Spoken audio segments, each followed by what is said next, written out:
17대 평전공 청백리 노촌 이학동 선생은 1416년에 태어나서 1493년에 별세에서 향년 77세 수를 했다. 평전공 청백리 노촌 이학동 신도비가 2022년에 김천 지방문화재에 등록이 되어 지역사회의 공공유산으로 되어 그 후손으로서 자랑스럽게 생각하며 다음과 같이 소개한다. 신도비란 임금이나 높은 벼슬을 지냈고 지역에 덕망 있는 선조에 대해 사적을 기록하여 묘 입구에 세운 비를 말한다. 신도비를 세우는 목적은 선조의 뛰어난 업적과 학문을 후세에 전하여 귀감이 되도록 하기 위함이다. 자는 춘보, 호는 노촌이고 14대 이희목의 증손으로 할아버지는 15대 이존실이다. 아버지는 16대 증 호조판서 이덕손이고 저서로는 노촌실기가 전해지고 있다. 다음은 노촌 이학동 선생 신도비 해성문이다. 지중추부사 증시평정 이공신도비, 조선국 자원대부 지중추부사 겸 동지성균관사 증시평정공, 노촌이 선생 신도비명, 서문을 함께 기록한다. 8대 손 통정대부 수경상도 관찰사 이색은 지음. 그를 지은 사람의 이름은 알 수 없지만 가만히 생각해 보면 선생의 덕행은 1세의 추대를 받은 바이고 또한 100대의 종사가 될 만한데도 묘안이 이렇게 매몰된 것은 오래전이 이를 비록 억측해서 단정할 수는 없지만 혹시 선생이 남기신 뜻이기 때문에 후손이 이어받아 감히 어기지 못한 것이 아닐까. 아니면 우리 집안 선대의 가법이 소박과 겸약이었기 때문에 분수에 넘게 찬양하는 말세의 풍속과 전혀 상반되는 것은 아닐까. 종인들이 모두 오래된 일이라 고징할 수는 없다. 그러나 우리 선조의 묘소 입구에 신도비를 세우지 않고 두는 것을 용납할 수 없으니 즉시 그를 짓고 베껴서 없어지지 않도록 해야 한다. 고 말했다.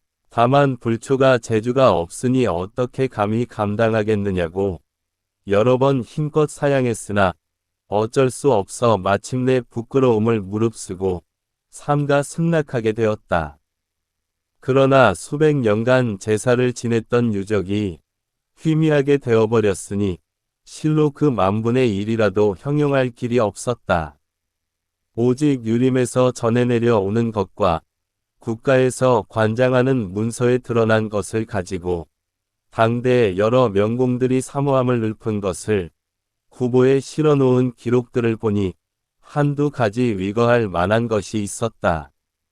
이것들을 주워 모아 서술하니 그리 길 필요가 없었다. 사실의 요점만 잡아 후대에 알리는 방도로 삼았으니 어찌 믿고 고징함이 있지 않겠는가.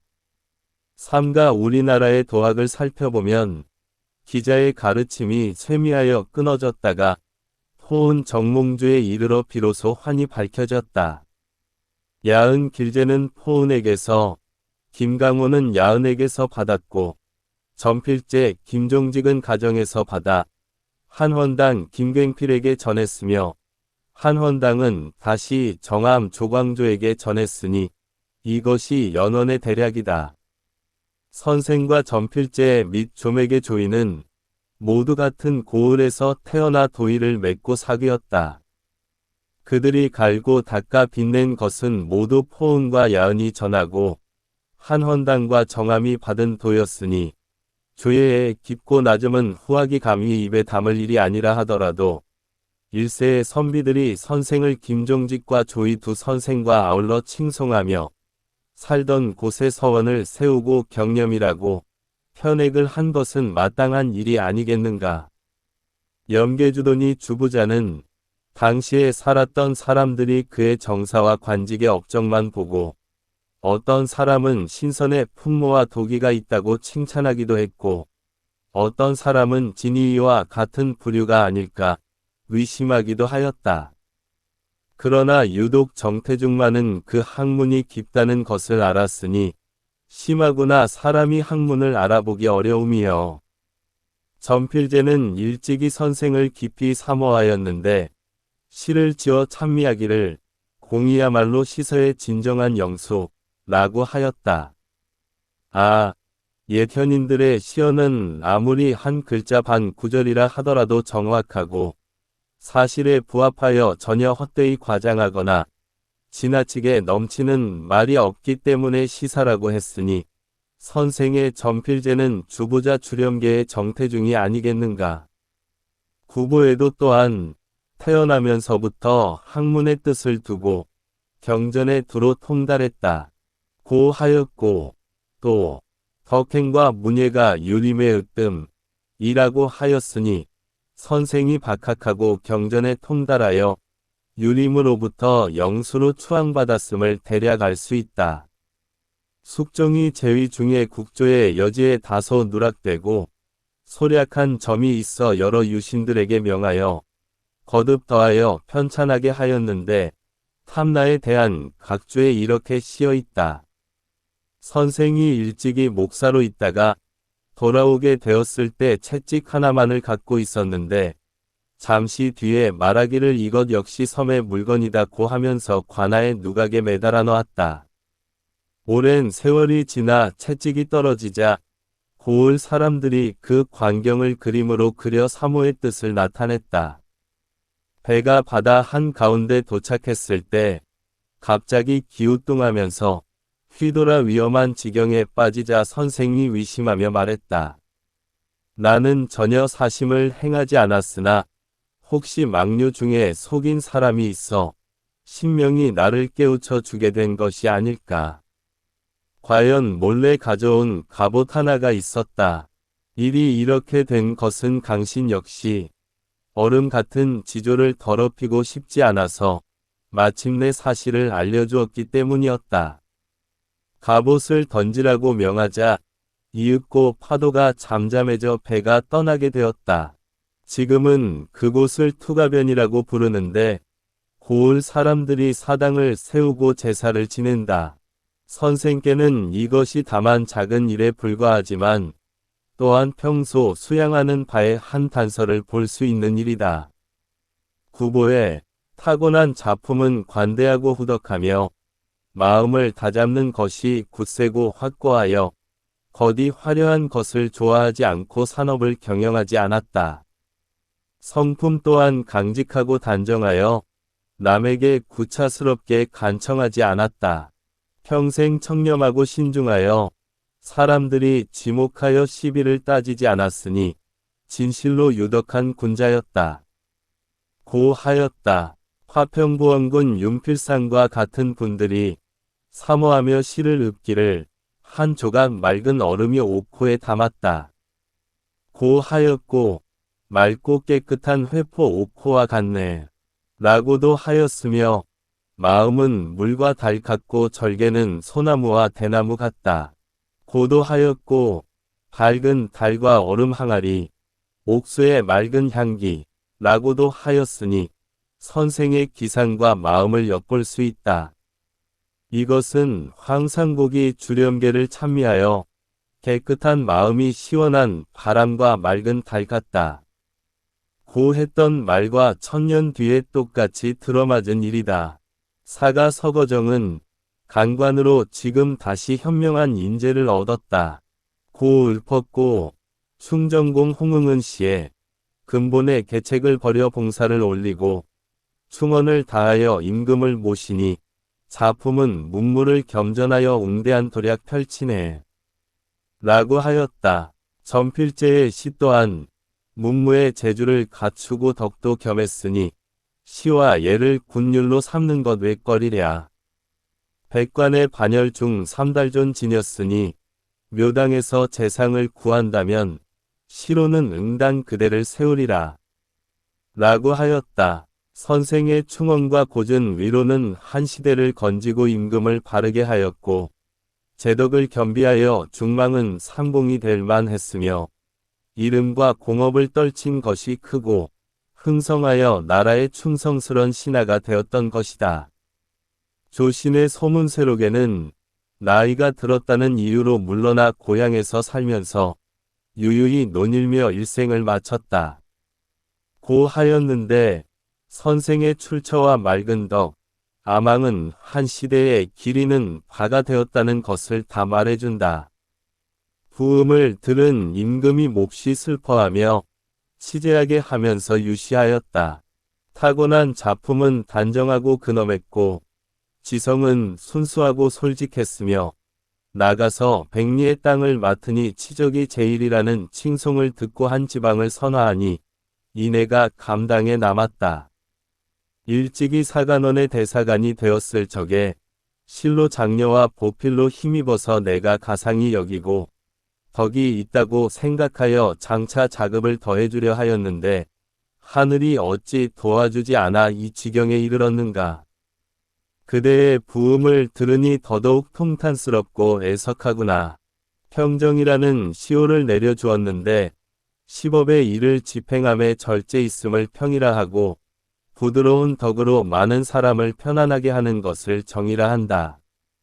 고하였다. 사책의 청백리로 기록되고 자손 대대로 수록되게 되었으니 조정에서 존숭하고 포상하는 은전이 갖추어진 셈이다. 선생이 관직에 나아간 본말이 대략 이렇게 되었으니 혹시 소위 쌓이고 쌓여서 덕행으로 나타나고 사업을 이루게 된 것이 아닐까. 대체로 학문이라고 하는 것은 이상하고 별다른 물건이 아니라 정사와 관직의 업적이 바로 학문한 바를 행하는 것이다. 예전에 정태중이 아니었더라면 주렴계의 정사와 관직의 업적은 심오한 학문이 드러난 것이라는 사실을 송나라 사람들이 끝내 아무도 몰랐을 것이니 참으로 개탄스러운 일이다. 지금 선생을 보면서도 역시 덕망과 치적, 맑음만 알고 그 덕망과 치적, 맑은 절개가 진실로 포옹과 야언을 사숙하고 전필제에게서 부족함을 취한 데에 바탕을 두었다는 사실을 모른다면 이것은 선생을 모르는 것이고 학문이 무엇인지를 모르는 것이다. 세상 사람들이 자기 선조의 묘명을 쓰는 것을 자세히 보면 필시 당세의 문학에 능하고 지식이 있는 사람의 입언을 빌리게 되는데 그 말 또한 그 집안의 기록에 의지하지 않을 수 없다.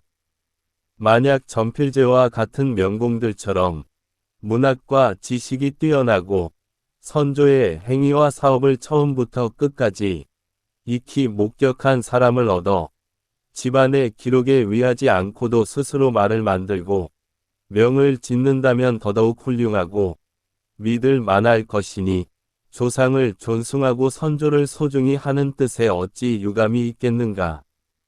선생의 생물과 관력, 세계, 자손을 다음과 같이 서술한다. 이 시는 사만의 대성으로 윗대에 이총원이라는 사람이 고려의 왕이 사만을 통합하는 것을 도운 공로를 세워 벽진에서 개호벽진 장군이라 하였다. 벽진은 지금의 성주이고 그로 인해 후손들은 여기에 적을 두게 되었다. 그 뒤로 관직이 끊이지 않았는데 진영관 대제학 이경관이 문학으로 이름을 날려 세상에서는 산화 선생이라고 불렀으며 이경관의 동생 이성관은 중문지후대장군이 되었다. 이희목은 본조에 들어와 판종부시사를 지내고 공조참판에 추증되었는데 선생에게는 증조부가 된다. 간혹 이희목이 산화파로서 이성간의 후사를 이었다고 하는 사람들도 있지만 족보에는 상세히 기록되어 있지 않다. 조부 이존실은 군기소감으로 병조참판을 추증받았고 부친 이덕소는 남해연령을 지내고 호조판서를 추증받았다. 3대에 내려진 추증은 선생이 귀하게 된 결과이다. 모친 증 정부인 고흥 유씨는 공조전서 유무의 딸이고 밀직승 유택의 손녀이며 도첨의 정승 유청신의 증손녀이다. 선생은 영락 병신년 1416년 5월에 태어났다.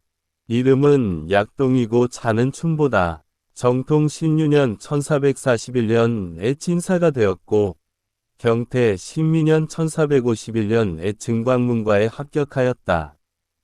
관직은 내직으로는 사원부지평, 종부시정, 사간원대 사간, 호조참판, 동지성균관사, 한성부좌윤, 이조참판을 역임하였고 외직으로는 황간영감, 청도군수, 구성부사, 제주목사, 경상좌도수사, 경주부윤, 전라도관찰사, 개성유수를 지냈다. 중간에 천추사로서 명나에 다녀오기도 하였다. 마지막 관직은 지중추부사였다. 홍치 개축년 1493년 6월 13일 세상을 떠났으니 향년이 78세였다. 배필은 정부인 완산 이씨로 안변부사를 지낸 이지명의 딸이다. 분묘는 선생과 같은 무덤이고 광중을 달리하였다.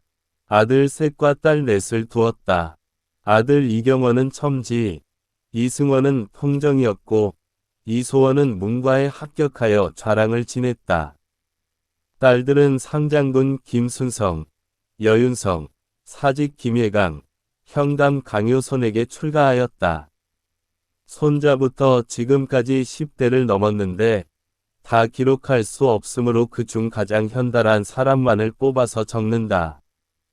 통정 이승원의 후손인 형감 이후경과 세마 이홀은 학문과 덕행으로 이름이 알려졌고 좌랑 이소원의 후손으로는 판서인 충숙공 이상길이 저리로 이름을 날렸으며 평사 이상철, 참지 이상급, 감사 이상일, 지사 이경, 승지 예인이 있다. 외에는 찬성 이덕형, 의정 남이웅, 참회 이덕수, 참찬 이홍년, 감사 이태연, 이동직, 판서 이수원, 후윤 박수홍이 있으며 의정 신익상은 과거에서 장원하여 이름을 날렸다. 참회 김옥미, 전한 김옥미는 사직 김예강의 후예이고 제하기주는 상장군 김순성의 외예이며 나머지는 모두 족보에 있다. 무릇 후손의 번창을 논하는 자는 필시 선조의 음덕으로 돌리는데 하물며 학행과 절의의 내력이 있음에랴. 명하기를 선생은 제주와 덕이 높아 유림에 사표되었네.